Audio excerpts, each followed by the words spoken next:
గుండెల మీద చెయ్యేసుకుని నిజాయితీగా, ధైర్యంగా ఎవ్వడికి భయపడాల్సిన అవసరం లేదు. కామెంట్ చేయండి. వీళ్ళిద్దరిలో అమరావతి విషయంలో అబద్ధాలు చెప్పేది ఎవరు? వైఎస్ జగన్ అయితే వైఎస్ జగన్, చంద్రబాబు అయితే చంద్రబాబు అని కామెంట్ చేయండి. ఇద్దరిలో అమరావతి విషయంలో అబద్ధం చెప్పేది ఎవరు? జగన్, చంద్రబాబు వీళ్ళిద్దరిలో అమరావతి విషయంలో అబద్ధం చెప్తోంది ఎవరు? ఎవ్వరికి భయపడాల్సిన అవసరం లేదు. మీకు జగన్ అబద్ధాలు చెప్తారనిపిస్తే వైఎస్ జగన్ అని రాయండి. లేదు చంద్రబాబు అబద్ధాలు చెప్తారు అమరావతి విషయంలో అనిపిస్తే చంద్రబాబు అని రాయండి. ఈ రెండిట్లో ఒక పేరు కంపల్సరీగా రాయండి.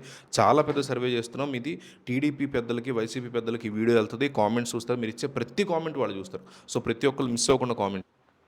అమరావతి రాజధాని నిర్మాణం, అలాగే దాని చుట్టూ జరుగుతున్నటువంటి రాజకీయ పరిణామాలు ప్రస్తుతం ఆంధ్రప్రదేశ్ రాజకీయాల్లో ఒక వేడి చర్చకి దారితీస్తున్నాయి. ముఖ్యంగా పార్లమెంట్లో అమరావతి యొక్క చట్టబద్ధత బిల్లుకి ఆమోదం లభించినటువంటి నేపథ్యంలో రాష్ట్ర రాజకీయాలు ఒక్కసారిగా ఆసక్తికరంగా మారుతున్నాయి. ఈ బిల్లుకి అన్ని రాజకీయ పార్టీలు మద్దతు తెలిపినప్పటికీ ప్రధాన ప్రతిపక్షం మాత్రం ఒక విభిన్నమైనటువంటి వైఖరిని ప్రదర్శించిందని చెప్పుకోవాలి. వారు రాజధానిగా అమరావతికి తాము వ్యతిరేకం కాదు అని చెప్తూనే అక్కడ జరిగినటువంటి పనుల్లో భారీ అవినీతి జరిగిందని తీవ్ర ఆరోపణలు అయితే చేస్తున్నారు. రాజధాని యొక్క నిర్మాణానికి ప్రభుత్వం పెడుతున్నటువంటి ఖర్చు విషయంలో కూడా అనేక సందేహాలు మాకు ఉన్నాయి అంటున్నారు వాళ్ళు. ముఖ్యంగా ఇతర రాష్ట్రాల్లోని అసెంబ్లీ భవనాల యొక్క నిర్మాణం ఖర్చుతో పోల్చినప్పుడు ఇక్కడ కేటాయిస్తున్నటువంటి నిధులు చాలా ఎక్కువగా ఉన్నాయనేది విమర్శగా కనిపిస్తోంది. ఒక పక్క రాష్ట్రం ఆర్థిక ఇబ్బందుల్లో ఉండి ఉద్యోగులకి జీతాలు ఇవ్వడానికే కష్టపడుతున్నటువంటి ఈ టైంలో ఇంత భారీ ఖర్చుతో కూడినటువంటి ప్రాజెక్టులు అవసరమా అని సామాన్య ప్రజల వైపు నుంచి కూడా క్లియర్ కట్గా వినిపిస్తోంది.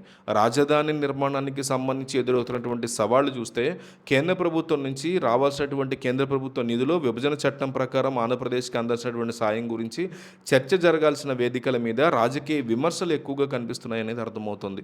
అమరావతిలో కేవలం మౌలిక సదుపాయాల కల్పనకే వేల కోట్ల రూపాయలు అవసరమవుతాయని అంచనా వేస్తున్న పరిస్థితి కూడా ఉంది. భూములు ఇచ్చినటువంటి రైతులకి అభివృద్ధి చేసినటువంటి ప్లాట్లు తిరిగి ఇవ్వడం అనేది ప్రభుత్వానికి ఒక అతిపెద్ద సవాలుగా మారిపోయింది. సుమారు 33,000 ఎకరాల భూమిని చదును చేసి అక్కడ రోడ్లు, డ్రైనేజీ, పార్కులు ఇవన్నీ కూడా కల్పించాలి అంటే భారీగా నిధులు కావాల్సి ఉంటుంది. డెఫినెట్లీ రైతులకి ప్లాట్లు ఇచ్చేటువంటి ప్రక్రియ పూర్తి కాకముందే ప్రభుత్వం మరిన్ని ఎకరాల భూమిని సేకరించాలని చూడడం అక్కడ కొత్త ఆందోళనకి అమరావతి ప్రాంతంలో దారితీస్తుంది అంటున్నారు. అసలు ఉన్న ప్లాట్ల పరిస్థితి తేలలేదు, మళ్ళీ కొత్త భూమి ఎందుకు అనేటువంటి అనుమానాలను కూడా రైతుల్లో చాలా బలంగా కనిపిస్తుంది. దీనివల్ల ప్రభుత్వం మీద ప్రజల్లో నమ్మకం తగ్గే పరిస్థితి ఉంది అనేటువంటి విశ్లేషణలు వస్తున్నాయి. రాజధాని కట్టడం అంటే కేవలం బిల్డింగులు నిర్మించడమే కాదు, అది ఒక నగరాన్ని సృష్టించడం చాలా పెద్ద పని ఇది.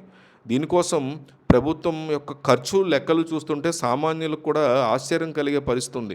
పొరుగు రాష్ట్రమైనటువంటి తెలంగాణలో అసెంబ్లీ భవనానికి అయినటువంటి ఖర్చు కంటే ఆంధ్రప్రదేశ్లో తాత్కాలికంగా కట్టినటువంటి భవనాలకే ఎక్కువ ఖర్చు చేశారు అనేది వైసీపీ వేస్తున్నటువంటి బిగ్గెస్ట్ ఎలిగేషన్.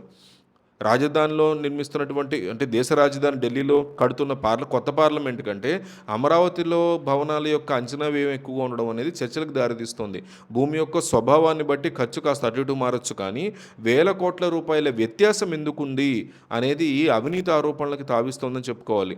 ప్రభుత్వం ఈ విషయంలో ప్రజలకి స్పష్టమైనటువంటి వివరణ ఇవ్వకపోతే ఇది భవిష్యత్తులో రాజకీయంగా పెద్ద ఇబ్బందికర పరిస్థితి అవుతుందంటూ వైఎస్ జగన్మోహన్ రెడ్డి కూడా రీసెంట్గా తన ప్రెస్ మీట్లో ఆయన తెలియజేశారు.